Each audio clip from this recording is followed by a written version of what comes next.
At ito nga pala ang naganap na birthday party ni Jing noong Sabado. Marami siyang naging bisita, lalong-lalo na ang mga PRL officers ay napunta dito.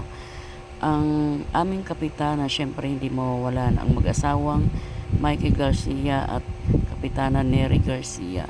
Nandito po sila, pati ang kanyang mga staff ay na-invite din.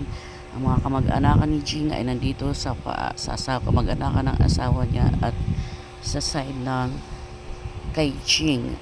Ako naman ay hindi nakita dito kasi kasabay naman na installation namin sa Divine Mercy. Kaya gabi na ako dumating. Pagdating ko naman ay pauwi na rin sa kapitana. At ito nga palang naganap na installation namin. Pagkatapos namin ma-install ay nagpunta na kami sa Jollibee. Dito ginanap ang aming kainan, ang party. Ayan po, pagkatapos ng kainan ay nagsayawan naman po kami.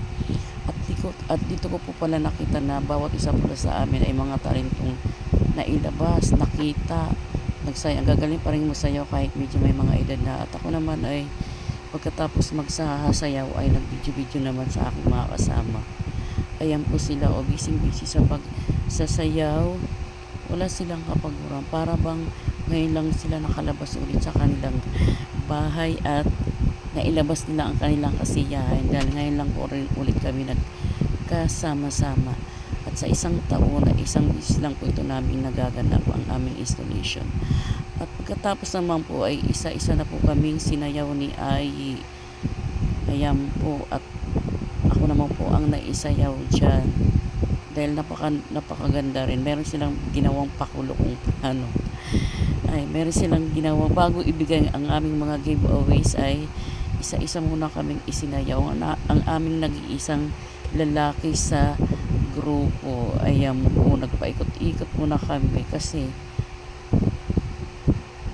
hindi namin alam kung anong isasayaw namin. At tayo po ay kumuha na rin po ako ng giveaways. Kinabukasan naman pumating kami ng Suba, State of the Barangay address ni Kapitana Nery Garcia.